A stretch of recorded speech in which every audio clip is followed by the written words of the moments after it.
Okay, sure. So let's get started without any further ado. As mentioned already, guys, in today's class, we'll be going with networking fundamentals. Anyone here who's joining the session for the first time? I don't think so. Aryan, Satyajit, Tulsi, you have been there in the last session as well, right? All of you. I remember, I think, yeah, if my memory serves me right, all of you three guys were there in the session yesterday. But anyways, as mentioned in the last session, guys, we've taken up a demo on the Certified Ethical Hacking version 13 course. I've explained basically what the course is about, what topics we'll be learning throughout the course, what frameworks we'll be working on hands-on, okay, what tools will be coming across, okay, the same tools which are used in real-time organizations, okay. And again, we have also covered the cyber kill chain framework, okay. And then I've given you an overview of what cyber kill chain is and what steps are involved in it. Okay. And today is the first class of the course where this is also acting as a demo for you guys, where we'll be learning networking fundamentals. This is one of the most important prerequisites for cybersecurity. Understanding what networking is, understanding what IP addresses are, understanding what the categories of IP addresses are, okay, and what are classes, what are some important protocols, etc., etc. Okay. So yeah, let's get started without any further ado. Okay. Now, when you talk about networking fundamentals, guys, there are three important definitions to know. What is networking in the first place? What are networks? And what? Oh, my bad, my bad. Elif, I'm so sorry. I did share it initially. I don't know. Okay, anyways. So I hope it should be visible now. Okay, perfect. So again, as mentioned, when you talk about networking fundamentals, guys, there are three important definitions to know. What is networking? What are networks? And what are hosts?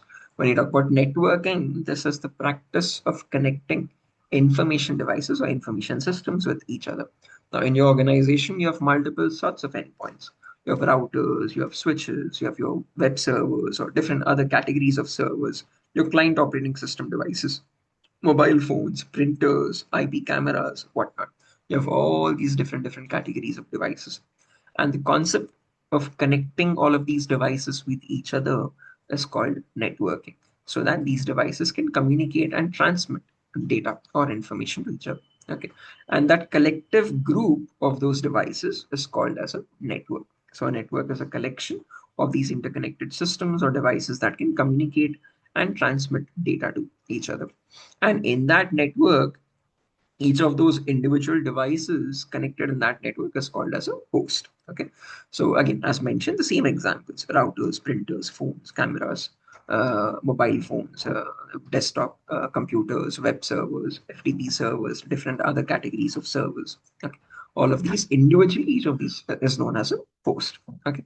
Now, just like how we humans communicate with each other and we have our respective names to address each other, similarly, these devices or these hosts also have names. Okay. And that naming convention was called as IP addressing, okay, Internet Protocol addressing. Okay. And there were multiple versions of this. There was IP version 1, IP version 2, IP version 3. All of these were experimental. What successfully worked out was IPv4, Internet Protocol version 4. And this was created or invented by the US military for establishing communication among their different bases. But later on, it got translated and it got, it was slowly converted into a global framework or a global protocol, which anyone or any organization could use over the World Wide Web to communicate with each other. Okay. So when you talk about IP addresses, the version that we are currently running on are IPv4 addresses. There's a much more advanced version as well called IPv6, Internet Protocol version 6. But not every company has migrated to it. There are a few companies which are operating both on IPv4 and IPv6, but the majority of traffic on the internet today still happens on IPv4 itself. Okay. So I'll be focusing on IPv4 in the class today and tomorrow. And in the upcoming sessions, I'm going to explain about IPv6 as well. Okay. So the word IPv stands for Internet Protocol version 4 or version 6. Okay. So let's talk about the properties of these IP addresses now. Okay.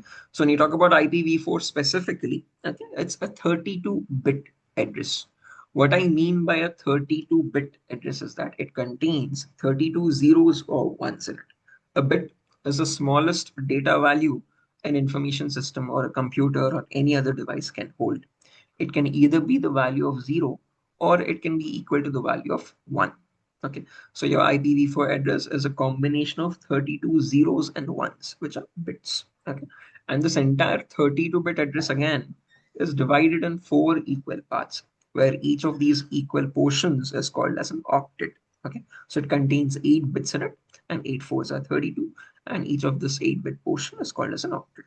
So you have 8 bits as such, and each of this octet is separated by a dot symbol. So there's 8 bits here, then a dot, then another 8 bits here, then a dot, then another 8 bits here, then a dot, and then another 8 bits here. And that's your total IPv4 32-bit address. Right?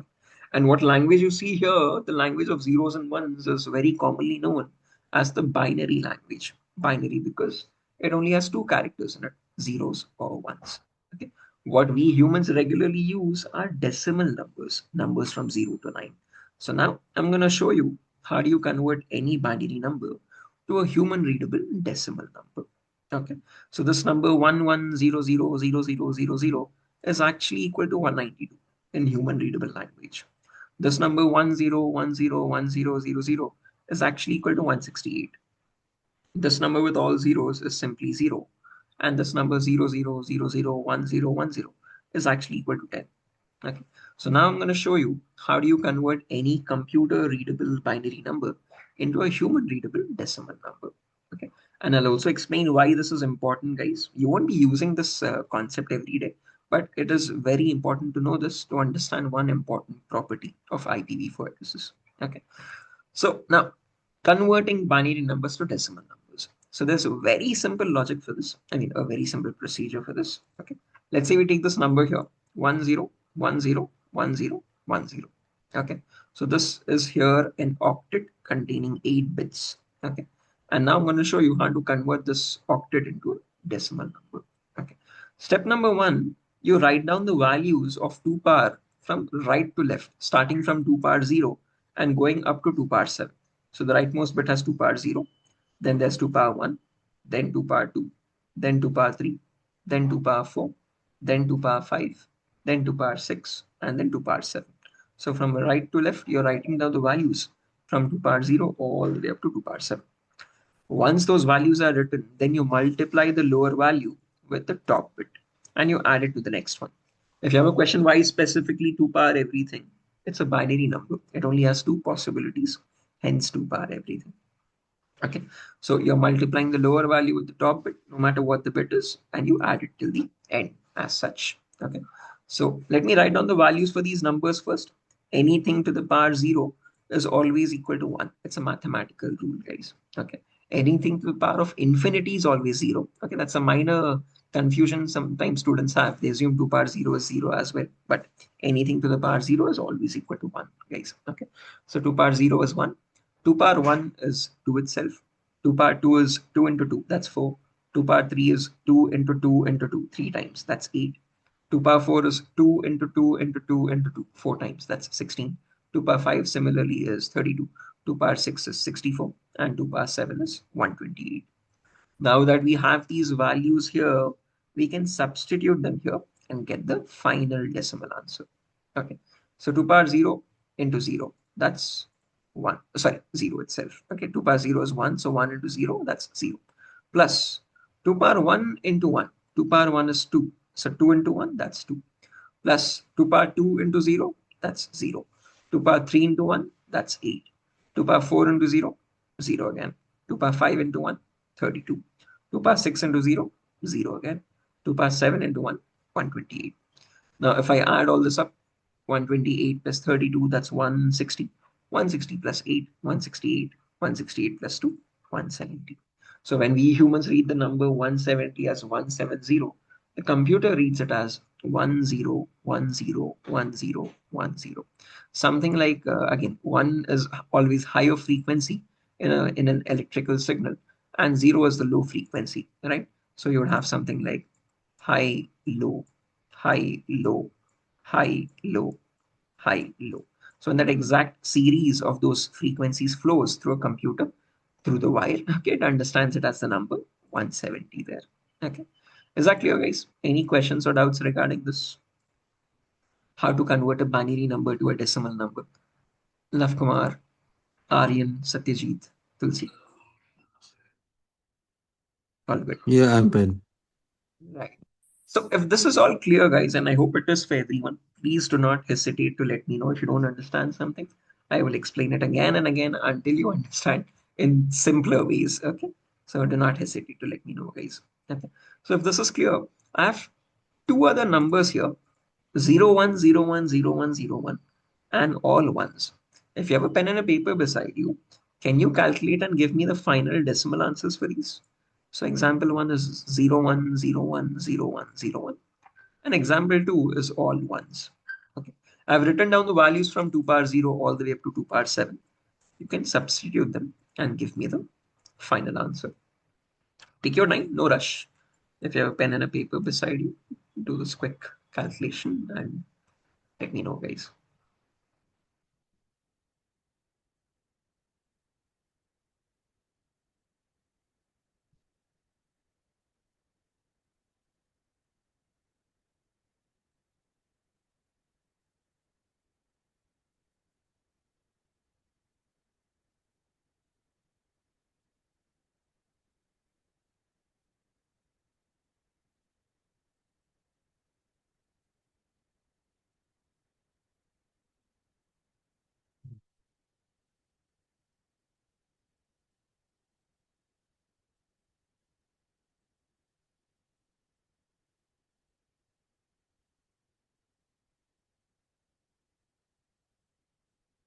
First example 01010101, and the second example all ones.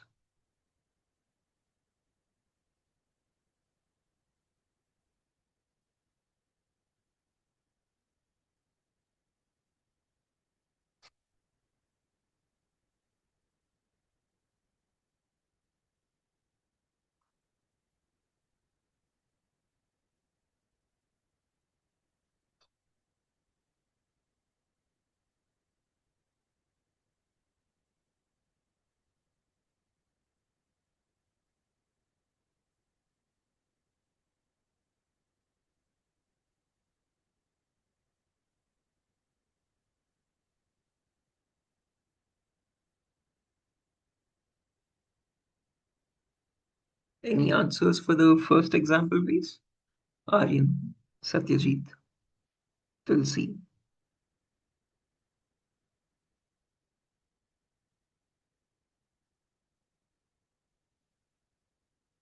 First one is 76. Okay, 76. Let's try calculating this, guys. A minor mistake somewhere, Satyajit. Almost correct, actually. You're very close. Okay. So, oh, I've got some answers here as well, I suppose. And second one is 255. Yeah, second one is correct. Okay. Aryan, you've mentioned 256 for the second one, I suppose. But yeah, let's try calculating this now, guys. Okay. So almost close. Okay, very close answers. One was absolutely right. Okay, good job on that, guys. So now, example one: 2 power 0 into 1. How much is that? That's 1 itself. Plus 2 power 1 into 0. That's 0. Plus 2 power 2 into 1. That's 4, plus 2 power 3 into 0, that's 0, plus 2 power 4 into 1, that's 16, plus 2 power 5 into 0, that's 0, plus 2 power 6 into 1, that's 64, plus 2 power 7 into 0, that's 0. Okay, so if you add all this up, 64 plus 16, that's 80. 80 plus 4, 84. 84 plus 1, 85 is the first answer, guys. Anyone got 85? Love Kumar, Aryan, Satyajit, I think you mentioned 76 was very close. Minor addition error, I suppose, somewhere. But yeah, moving on. Oh, yeah. Love, you were saying something? Okay, no worries. Again, it's minor calculation error. But yeah, I hope you have got the logic though, guys, everyone. How do you perform the calculation though? Okay, if that you're getting it right, at least that's more than sufficient. Yeah, Tulsi, all answers correct. 85 and 255. So the second one, when you have all ones, you're just adding everything up.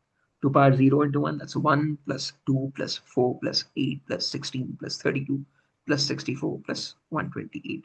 If you add all this up, you get the number 255. Okay.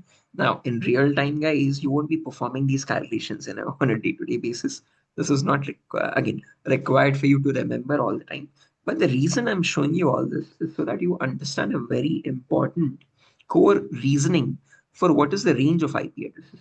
Okay. So now, if I have to get the first IP, what do? I just put all zeros everywhere because that's the minimum value. And when I put all zeros, the first IP in decimal numbers is simply 0 dot 0 dot 0 dot 0. And if I have to get the last IP, what do? I just put all ones everywhere. And when I put all ones, we just calculated and got the answer 255. So the last IP will always be 255.255.255.255. In your IPv4 range, no matter what octet you take, it will always range only between 0 and 255. It cannot go in the negatives or it cannot go beyond 255. Why is it not going beyond 255? As mentioned, the maximum you can obtain in an octet when you put all ones is 255. And just to give you that logical answer for why it is 255, I've made you do all those calculations. Okay. Not required for you to remember every single day, but now at least you know why the range is stopping at 255. Okay. I hope it is clear for everyone. Okay. Now, we know this is the first IP, we know this is the last IP. How many IPs do you think are there in total? A simple permutation formula is to multiply to the power of possibilities. So each bit here has two possibilities, and that possibility is repeating 32 bits or 32 times. Okay, so the total number of IPs would be 2 raised to the power of 32. Okay, and that would be approximately or close enough to 4.3 billion IP addresses. So when these IP addresses were invented, okay, in the 19, if I'm not wrong, I'm not sure exactly when the date is, 1950s or so, when these were invented, 4.3 billion IPs did seem like a very large number because back then you didn't have mobile phones. Not many people had access to computers or information systems or internet as well. Okay, so 4.3 seemed like a very large number back then. But fast forward to 2025, the population itself is close to 9 billion people, and each person again has multiple devices. So if you assign 4.3 billion IP to each device uniquely, your IPs would have expired or they would have been exhausted long ago. Okay. But these 4.3 billion IPs are divided in various categories. There's something called as public IPs, there's something called as private IPs, and then there's something called as classes again in them. So we're going to discuss about that now. Okay. Any questions or doubts up to this point? Aryan, Satyajit, Tulsi, love how we got the first IP, how we got the last IP, and the total number of IPs. Perfect. Others, Aryan, Satyajit, Tulsi. Am I going too fast, guys? Do you want me to slow down a bit? Is the pace fine? It's okay. It's okay for me. All good, right? Okay, perfect. Moving on. Oh, hi, Varad. Can you hear me?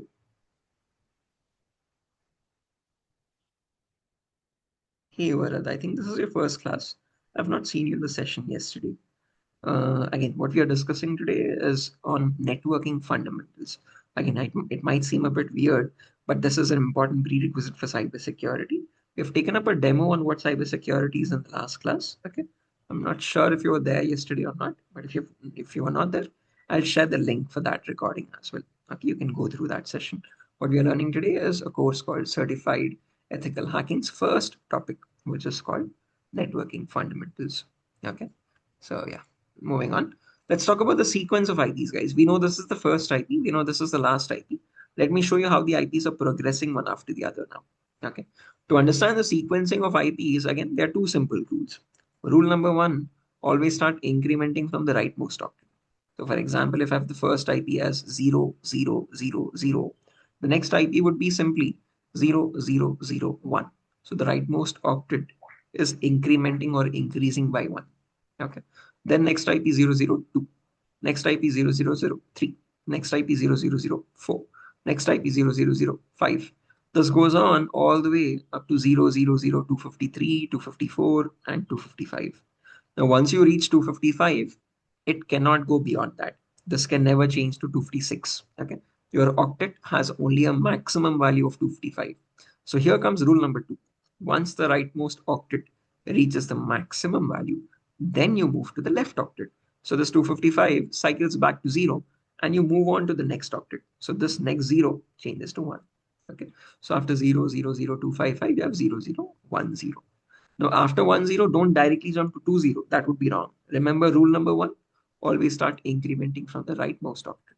Okay. So whatever pattern repeated here from 0, 0 to 0, 255, same pattern repeats again from 1, 0 to 1, 2, 5, 5. So you have 1, 0, 1, 1, 1, 2, 1, 3, 1, 4, 1, 5, 1, 6, 1, 7.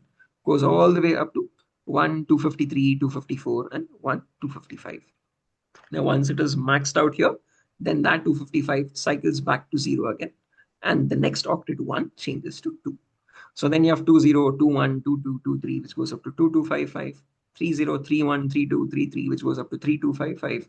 And the pattern keeps on repeating. 40 to 4255, 50 to 5255, 60 to 6255, 70 to 7255. And somewhere down the line, you would have 2540 to 254255 and 2550 to 255255. Now both these octets are full. What happens next? They cycle back to zeros and the next octet changes to 1. So you have 0, 1, 0, 0. Okay. And again, the 0, 0 thing repeats the same pattern from 0, 0 to 0255, 1, 0 to 1255, 20 to 2255, 30 to 3255. And somewhere down the line, you would have 2550 to 255255. So whatever pattern repeated here from 0, 0, 0, 0 to 0, 0, 255, 255, same entire pattern repeats from 1, 0, 0, 0, oh, so 1, 0, 0 to 1, 255, 255. So it repeats all the way from here to here. Okay. Same pattern again repeats from 200 to 2255, 300 to 3255, 400 to 4255, 500 to 5255. And somewhere down the line, you would have 25400 to 254, and finally 25500 to 255. All the last three octets are full. What happens next? All the 255s cycle back to zeros, and the next octet increases by 1. So next you would have, oh, just a second. Yeah. So next you would have 1000. So all the 255s cycle back to 0, and the next octet 0 changes to 1.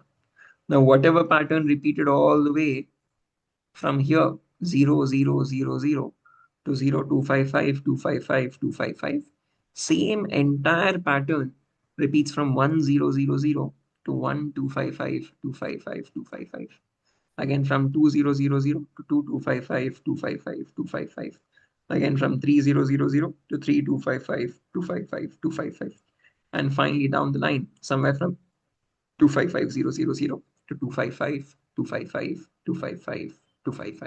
Okay, that's the last IP. And if you count every single IP one after the other from the first one till the last one, you would have a total of 4.3 billion IP addresses. Okay. Whew. Very, I mean, repetitive. Okay, and not complex, I would say, but yeah, very hectic and repetitive. Okay, so this is how the IPs are progressing one after the other, and this is important to understand because in the upcoming sessions, when we talk about classes and all, each of these classes has a specific range. Okay, and after the range, the sequence continues, and then you have the next class. So the sequencing concept is important there. So that's the reason why I'm showing you all this sequencing part. Okay. So, any questions or doubts up to this point? Anyone? And the reason I'm asking this so many times today is because this is a completely new concept, guys. You people might be familiar or might not be familiar with networking. When I learned this for the first time, this was making me scratch my head a lot. Okay. So, I'm trying to make it as easy as possible to understand for all the students. And even then, I might fail sometimes. So, I want to know if I can explain this better. Okay. So, is it clear for everyone? Love Kumar and Aryan. Oh, okay, perfect. Aryan, Satyajit, Tulsi, Bharat. Any questions, any doubts up to this point? Uh, Others? Aryan, Satyajit. Yeah, yeah, love. I could hear you. Tulsi, any questions, guys? Okay.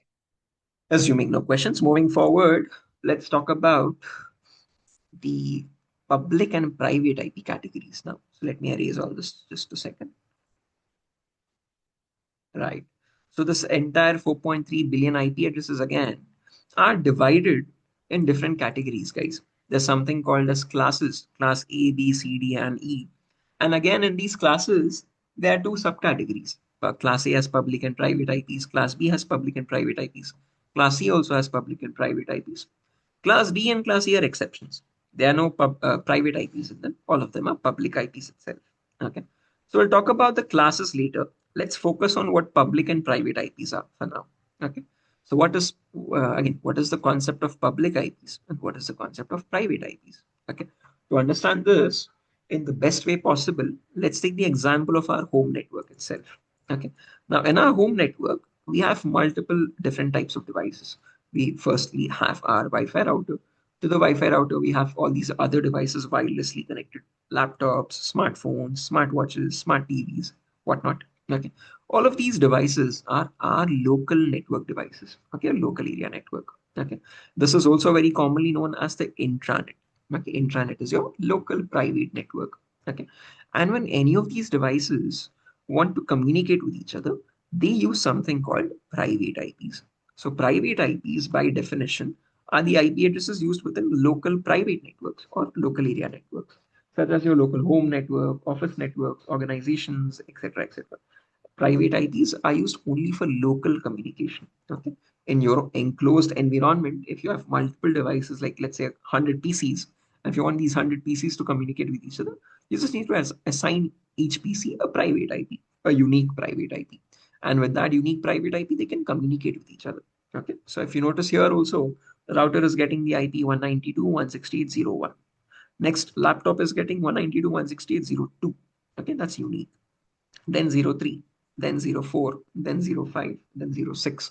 Each device here has a unique private IP. And with those unique private IP addresses, they can communicate locally with each other. Okay. But please note, with just a private IP, you cannot access the internet. So private IPs are not directly accessible from the internet. So outside this network, outside your home network, if someone wants to communicate with these devices, just a private IP is not sufficient. Okay. For that, you would need something called a public IP. Okay. So your public IPs are provided by the internet service providers. In India, we have ISPs, internet service providers like Airtel, Act 5 Minute, uh, VI, Vodafone Idea, okay, Reliance Geo, okay, or Hathway. All of these are ISPs in India, okay, and these ISPs have control over public IPs, and these public IPs are globally unique IP addresses which give you access to the internet.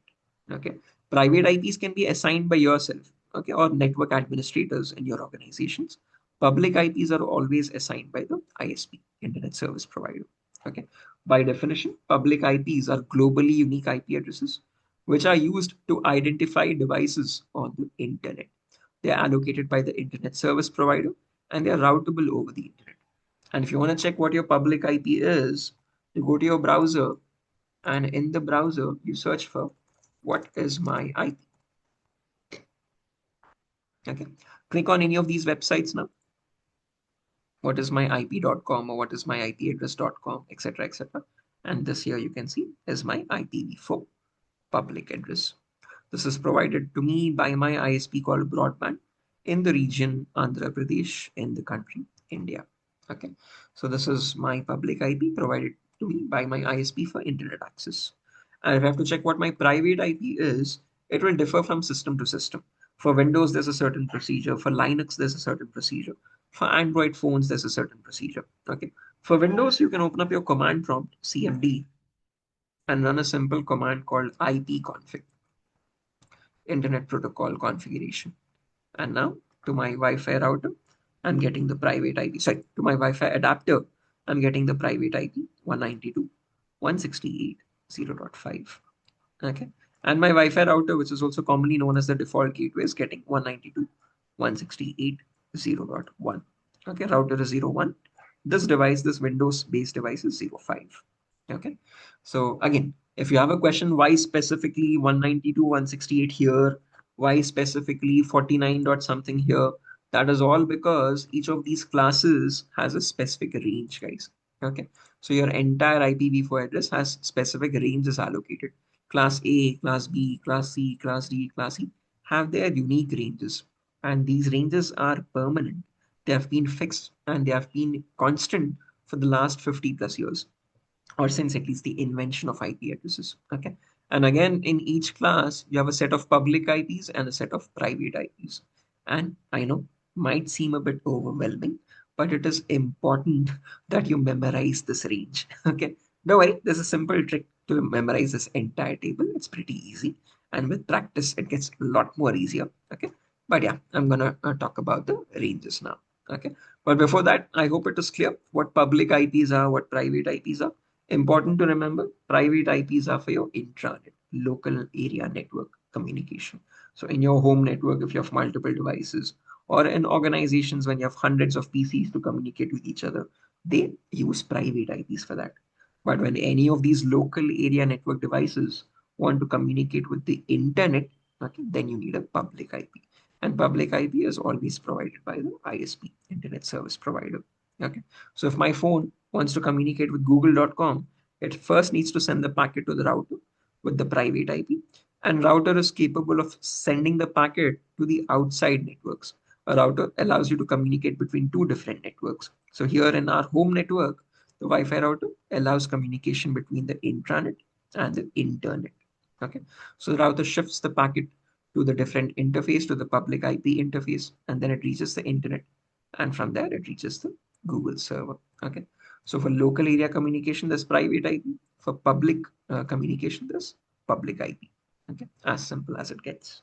Okay. Moving on to talking about the class ranges. Okay. So it's important to remember these ranges, guys. And here is where the sequencing concept comes into play. Okay, so class A starts at the first IP 0000.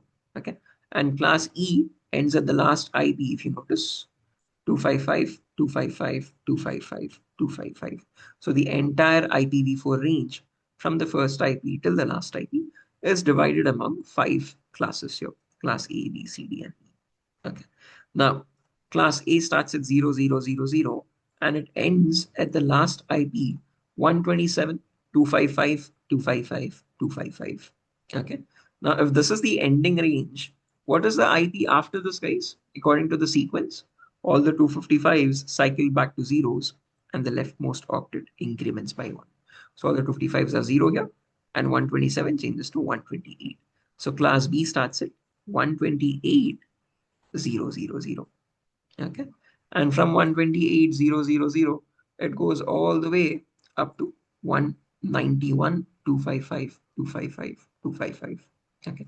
Since it's ending in 191, class C starts at 192. So from 192,000, it goes all the way up to 223, 255, 255, 255. And since it's ending at 223, class D starts at 224. From 224,000, it goes all the way up to 239, 255, 255, 255. And since it's ending at 239, class E starts at 240. And from 240,000, it goes up to 255, 255, 255, 255. That's the last IPv4 address. So the only thing you have to remember, guys, are these four ending ranges: 127, 191, 223, and 239. If you just remember these four numbers, okay, these four might seem a bit random, guys, but there's a logic behind these numbers. It's called parity, but it's a much more in-depth concept, not required right now. Okay. But if you just remember these four numbers, you can remember the entire range actually. Okay. Class A 0 to 127, class B 128 to 191, class C 192 to 223, class D 224 to 239, and class C 240 to 255. If you remember the ending range, the next range is automatically known. It's just the next number. Okay. 0 to 127, 128 to 191, 192 to 223, 224 to 239, and 240 to 255. Okay. On left side you have all even numbers. On right side you have all odd numbers. On left side you have all zeros in the ending three octets. On the right side you have all 255s. Okay. So that is a simple way to remember this starting and ending range for each class. Okay. And there's no shortcut for private IPs, guys. You have to just memorize those numbers. Okay. and you'll eventually remember them with practice. Okay. So in class A, between the first IP 0000 and 127, there's a small private IP range from 10,000 to 10,255,255,255. Any IP within this range is a private IP, and any IP outside that range is a public IP. To elaborate, let's say if I write this down, so class A starts at the first IP 0000 and ends at the last IP 127, 255, 255, 255. This is the entire class A range. Now, in that entire class A range, there's a small private IP range from 10,000 to 10,255, 255, 255. So any IP within this range is a private IP, something which you can use in your intranet. Okay. And any IP outside this range is a public IP, so which is belonging to the ISP.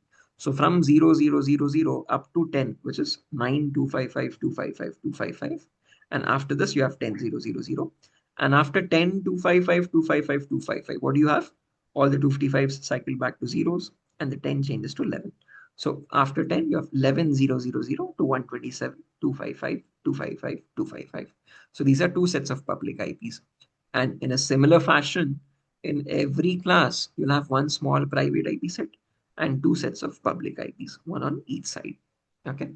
So in class A, between 0 and 127, there's a small set of private IPs from 10,000 to 10,255,255,255.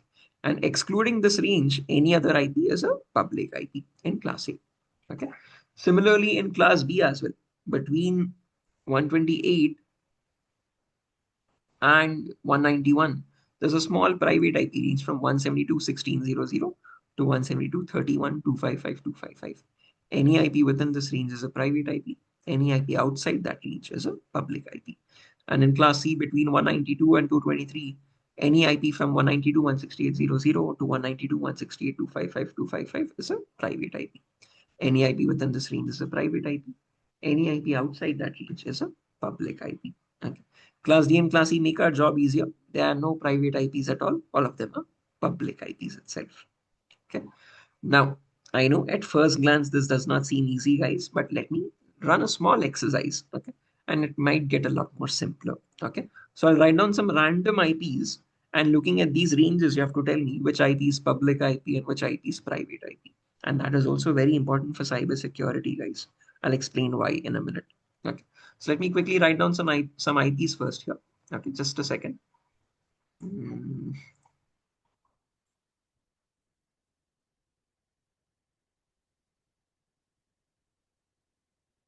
okay, so let me just quickly write some IPs here.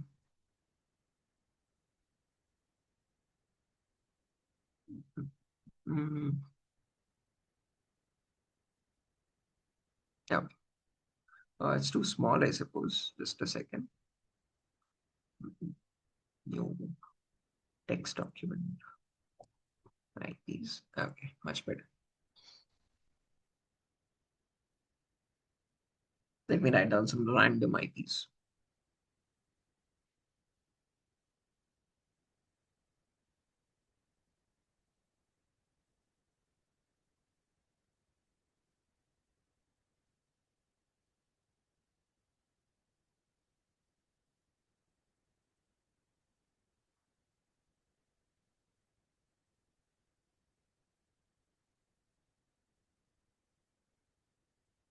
Mm,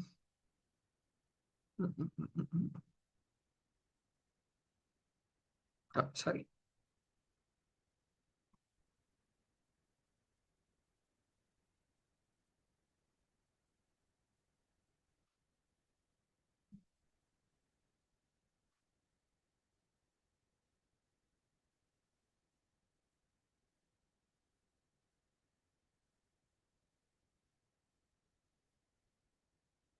Okay. So I've written down some random IPs, guys, a few around 10 IPs or so. And now looking at this IP and these ranges here, I want you to tell me which IP is which class and whether it's public or private IP. Let me give you the answer for the first two, and accordingly you can give me the answers for the rest. Okay. So looking at this IP here, 10.20.30.40. So just observe the first octet, 10. Where is 10 falling under? It's between 0 and 127. So therefore, that's a class A IP. Now, once you know that this is class A, you would look at this range. Okay. For an IP to be a private IP in class A, first octet should be 10. Okay. And the remaining octets can be anything between zeros and 255s. Okay. So they can be anything from 0000 to 255, 255, 255. In a similar format for class B, first octet should be 172. Okay. Second, and as you can see, 172 here as well. And the second octet should be between 16 and 31. Okay. And the remaining two octets can be anything from 00 to 255, 255. Okay. And in class C, the first two octets should be 192, 168. Okay. As you can see, 192, 168. And the remaining two octets can be anything from 0 to 255. Okay. So that's the condition for IPs to be public or private in class A, B, and C. Okay. Now over here, the first octet is 10, if you notice, and the remaining octets are anything between 0 and 255. So therefore, this is a class A private IP. Okay. Moving on to the next one. Okay. 192, 169, 1.45. Where is 192 falling under? Class C. And in class C now, is it public or private? First octet is 192. Okay. But the second octet, if you notice, is 169. Here, for it to be a private IP, second octet should be 168. But here it's 169, which is outside the range.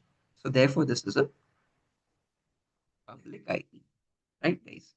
I hope you have understood the concept. Now, give me the answer for the next one. 172, 35, 45, 55. Any answers for this?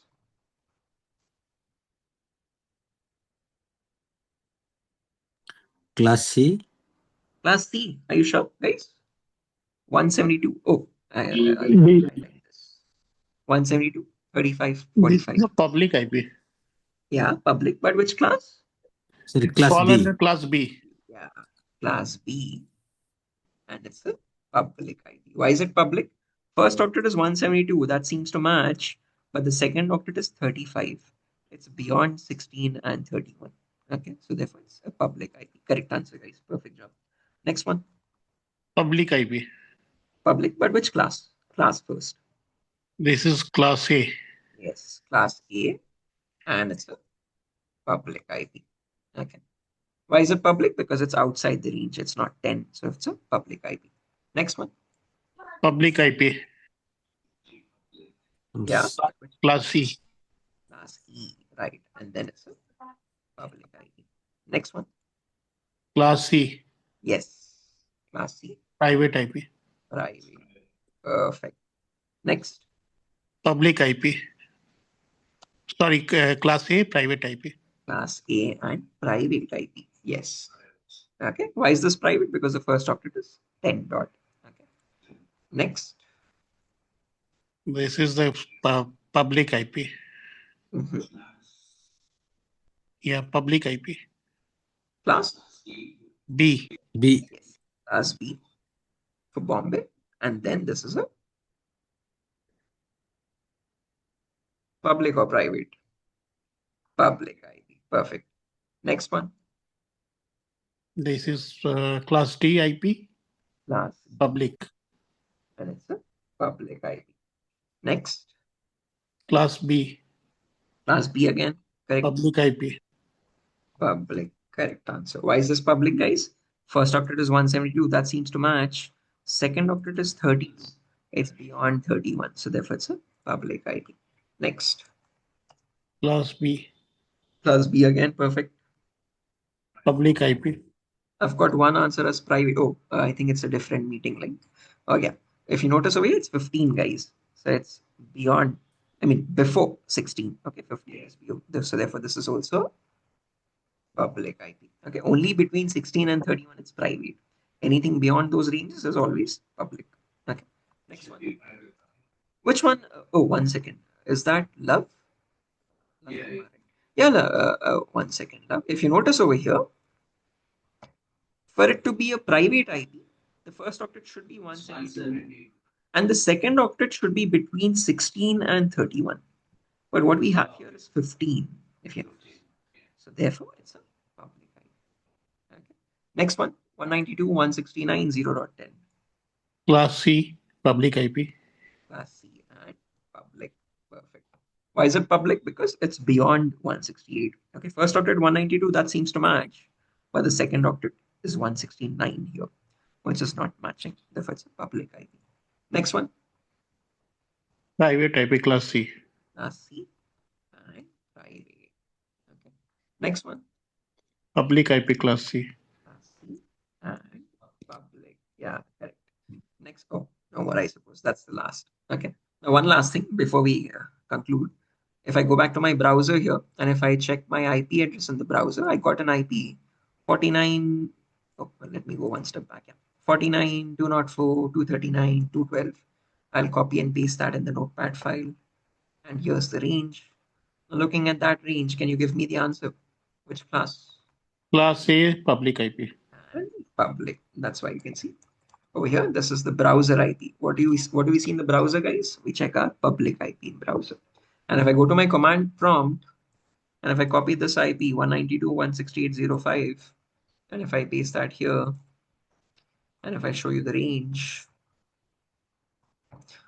now which class is this? 192.168.0.5 from my command prompt, class C.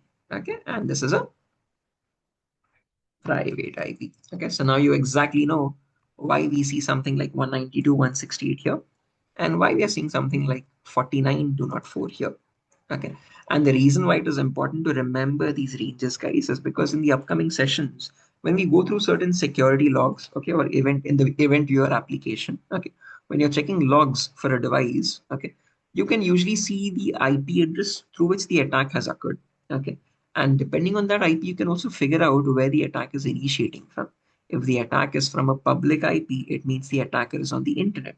He's not in your same network. It could be anywhere from the internet. Okay, but according to those ranges, you can also figure out from what region as well. That's a much more in-depth concept. We'll learn that later. Okay, and if the IP is a private IP, it means the attacker is in the same network as you. Okay, it is an intranet attack. Okay, attacks like man-in-the-middle attacks, attacks like sniffing attacks, all of these will always happen through private networks itself. So the attacker and you will always be in the same network.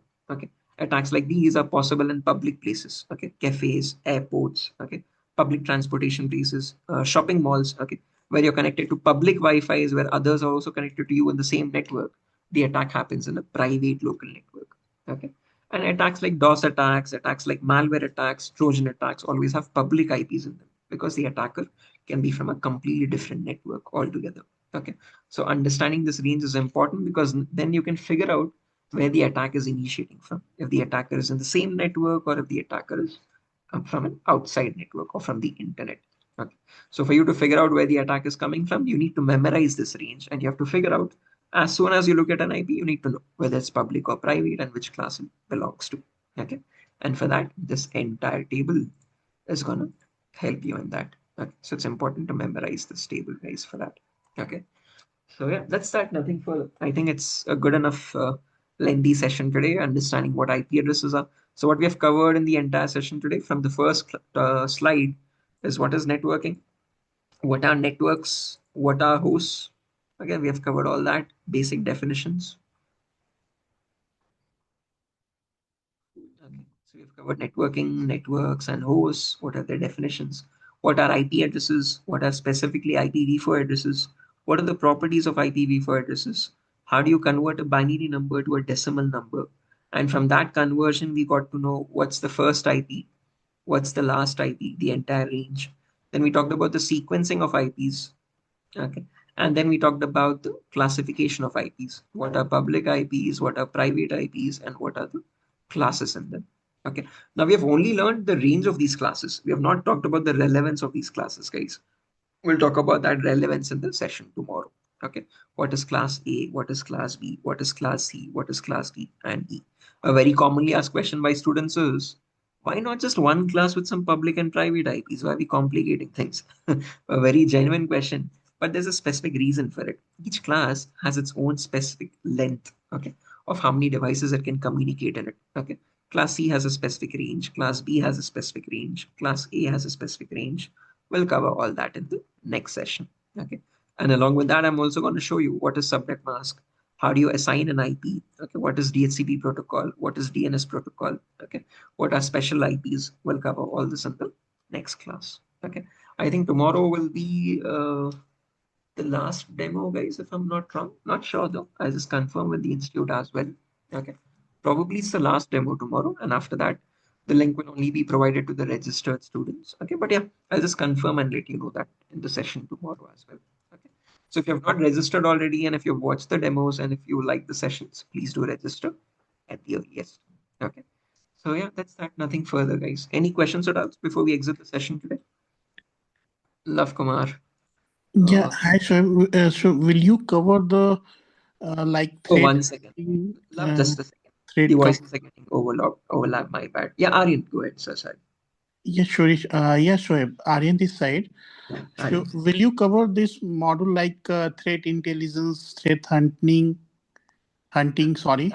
That's all towards the SOC part, Aryan. This is more of a NOC course, Network Operations Center, where we are dealing with basically network vulnerabilities, web application vulnerabilities, mobile phone vulnerabilities, wireless vulnerabilities, etc. So we are talking about vulnerability management here rather than threat intelligence. Okay. So we'll cover what pen testing is, what a penetration test is, what is vulnerability scanning, what is vulnerability assessment. Okay. How do you perform exploitation? It's more about a pen testing, attacking, and defense kind of a course. We won't be talking about analysis much. We will cover that to some extent, okay, but not in depth of threat intelligence. That's a completely different course, Aryan. Why I am asking this question because it's job perspective. I see if we appear for any interview, they ask the question related to threat hunting, right? So Right. that's the reason I asked you. Exactly. That's for SOC related job roles. This course, Certified Ethical Hacking, is for NOC, as mentioned. So the questions that are asked in the or will be asked are from the pen tester's perspective. Okay. How do you Okay. manage a vulnerability? How do you assess a vulnerability? How do you detect these vulnerabilities? Okay. How do you remediate these vulnerabilities in web applications or in your networking devices? Okay. How do you protect your endpoints, okay, from these different threats in the cyber landscape? Okay. But Okay. again, Okay. to answer your question, those theoretical questions will be answered. You'll be having all the answers to answer these interview questions. Even if it's related to threat intelligence, we'll cover theoretical part. But the practical part for those requires something called SIM tools, SIEM tools, security, information, and event management. Okay. Okay. Yeah. You might have come across these names like QRadar, IBM QRadar, Solaris, etc., etc. So those tools will be covering one of them, Splunk, okay, but not in depth. That's a separate course altogether. Aryan. This course is specifically for pen tester job rules, ethical hacker job rules, cybersecurity administrator job rules, etc., etc. Okay. So for security analyst, you'll have to learn some more in-depth concepts on SIM tools and threat intelligence. Okay. Okay. Okay. Sure. No problem. Yeah. Yeah. Thank you. Love, you were asking a question, Love Kumar.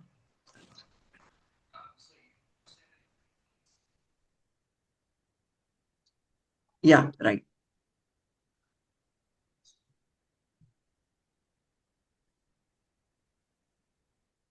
Great question. Great question. So the question is, guys, if you, I'm so sorry, I think you're not able to hear Love because he's on a different link. I've connected for different institutes at the same time. So the question is, we just have 4.3 billion IPs. How are these being sufficient in today's world? So again, I'm going to answer that in the next class, Love, because of the concept of natting. So as mentioned, there are these public and private IPs and these classes, right? Okay. So your private IPs can be reused infinite number of times. Okay. So how are they being reused? How can we again, and that to infinite number of times? It's through a concept called NATing, NET, network address translation. Okay, and I'm going to talk about that in detail in the next class. So I was supposed to show that in the DHCP topic actually when we talk about DHCP configuration. In this topic, I was supposed to show you how do we have these 4.3 billion IPs sufficient still today. Okay, but don't worry, I'll start the session tomorrow with that topic itself. But since it's already too late today, it's already 9 p.m. cross 9 p.m. We'll connect back tomorrow, guys, for that. Okay. So yeah, that's that. I'll start the session with that topic tomorrow, guys. Okay. And yeah, and as mentioned, might be the last session, last demo tomorrow, guys. If you've not registered already, please do register with your respective institutes. Okay. So yeah, that's that. Nothing further. We can exit the session here. Before that, one last time. Any questions? Aryan, Satyajit, Seshu, Tulsi, Varad. No, nothing from my end. No question from my side. Thank you. Okay, guys, thank you for joining the session today. I hope you had had a fun session and you've learned something new. And yeah, that's it. And if you have not accessed the sessions earlier, guys, again, I'll be sharing that link as well. Or I think the institute will directly share that to you over your emails, over your registered emails. I hope you have registered with your correct email addresses. Okay, so your Uh, respective institutes are uploading this on YouTube for the first few sessions. These demos are uploaded on YouTube, but might take a while, not right now, since it's already too late. The institute might be closed, so they'll probably upload this the next day. Okay, whoever have registered with me directly, I'll be sharing the recordings to you myself directly, guys. Okay, so yeah, that's it. Nothing further for the session today, uh, guys. I mean, Yeah, one question. yeah, So, Sesh.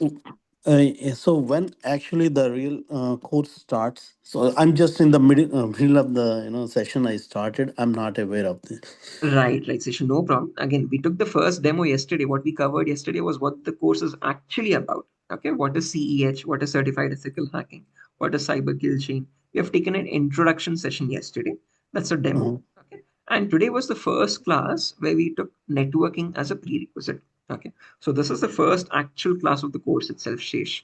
But this is Oh, included as a demo. So this is only the first class. Okay, you have not missed anything. Okay. And okay, again, after this networking fundamentals, we'll have the lab setup installation. Then we have the Linux commands topic, and that is the last prerequisite. After that, we have the cybersecurity concepts. Okay, so we have included these prerequisites so students have a better understanding and much more better foundations before learning cybersecurity. So you have not missed anything. There's just a demo session which you have missed, introduction session which we took yesterday. Okay, and you can okay. access it from the YouTube itself if you just search for the institute name and the cybersecurity certified ethical Oh, course name.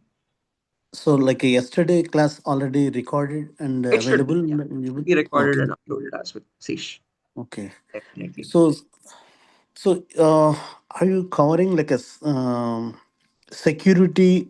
I mean, uh, oh, I'm just lost. No problem, no problem. Take your time, no rush. Okay, To yeah, answer before Sure, you question as sure. well. Yeah. Oh, yeah. one second. Security testing. Yeah, that's what we are learning. It's most commonly Okay, known as penetration testing. Sish, you trying to okay, test the security of endpoints and applications by hmm, attacking on them and verifying if the vulnerabilities are true or false positives. Okay. So okay, that's the agenda. That's what security testing or penetration testing is as well. Okay. Oh, one second. okay. Love, yeah, nothing further. We can exit the session. Yeah, just questions from the other students. I'm sure you're unable to hear those, but yeah, we'll connect on the same link. Bye, love. Sure. Bye. Bye. Bye. Oh, yeah. Okay. Stage, to answer your question, as mentioned, the main agenda for the course is Hmm. penetration testing. Okay.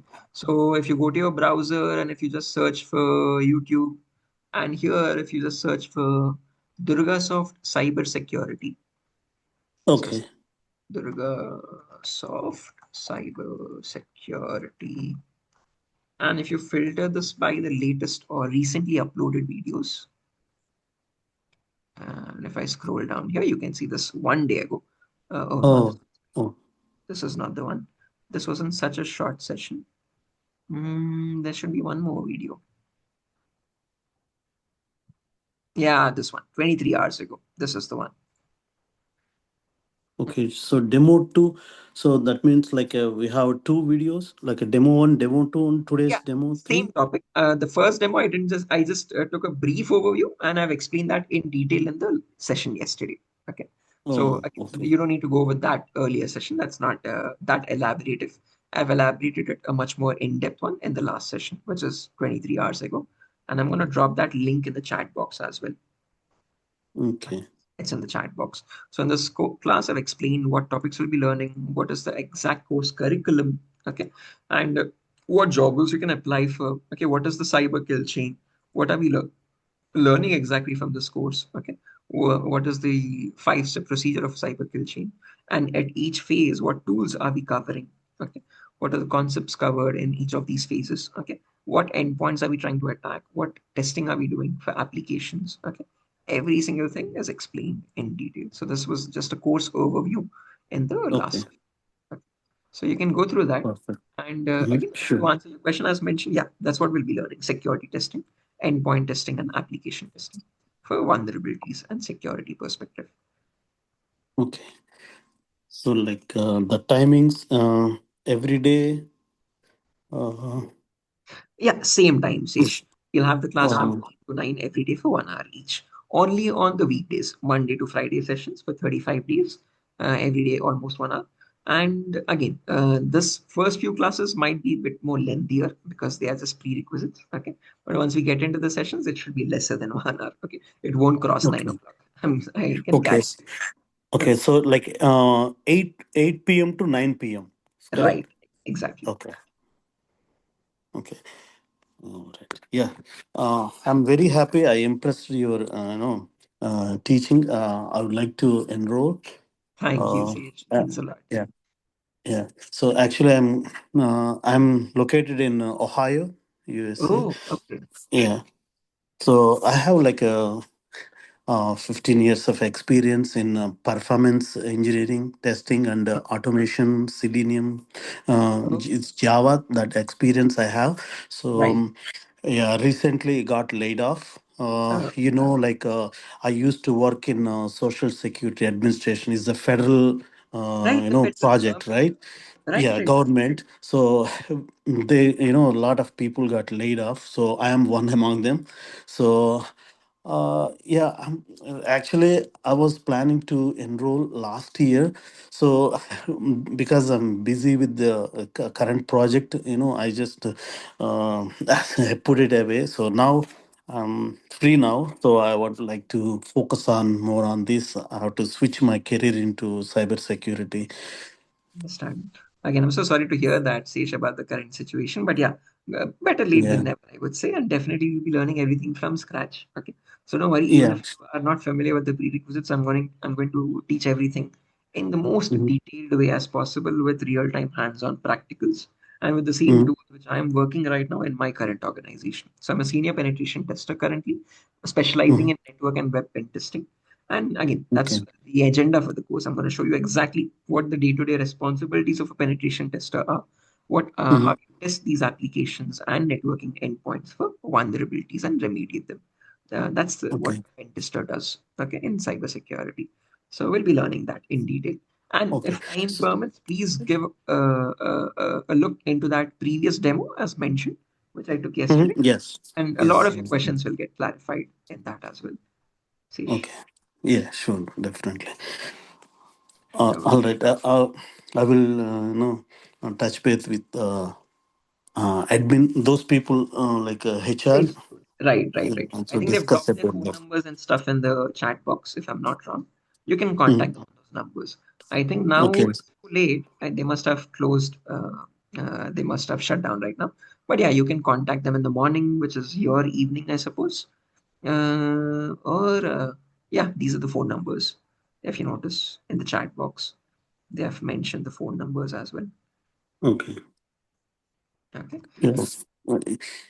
Yeah, sure. Thank you for holding you. No, no, Uh, no, no, yeah. nothing as such. Nothing as such, Sheesh. Okay. I'm here to clarify all the questions. Okay. And I just dropped their phone numbers as well. You can contact them directly for any payment related queries. Okay. If I'm Okay. not wrong, the course is priced at 10,000 rupees Indian currency and you can Hmm. pay in two installments, but it's better you confirm with the institute once, Sesh. So the thing is, I Okay. keep teaching for multiple institutes. I'm the same trainer for an institute here in Hyderabad, in Bangalore. Then I have my own institute as well. So I keep getting confused between all the training payments and stuff. So please contact your institute and confirm that with them. Okay. Okay. Apologies. So yeah, that's it. Any other questions, Uh, Sesh? Yeah. yes, Um, yes, sure. Are in this side. Actually, right now I'm in the network and security domain, right?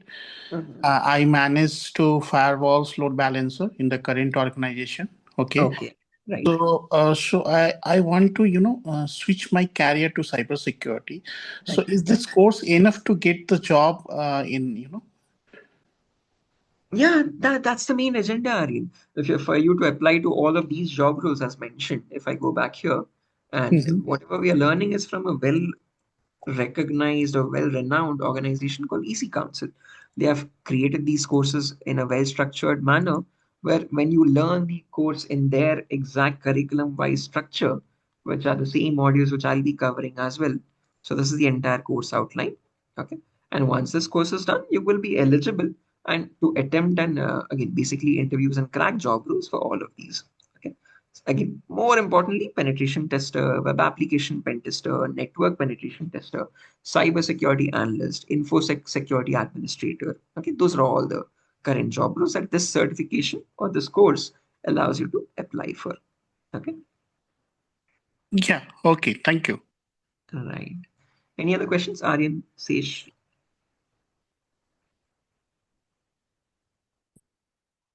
Hello. Okay. Like, are you trained for certifications? Yeah. See, Shagin has mentioned that once you're done with this course, you'll be ready to write the certification exam as well. Along with that, if Okay. you're not confident with the preparation, I'll be sharing the dumps, which are basically the repetitive questions which are asked. I'll be sharing the Mm-hmm. exact, again, the entire CH material as well. This material is only provided once you enroll for the certification exam, which is around $500.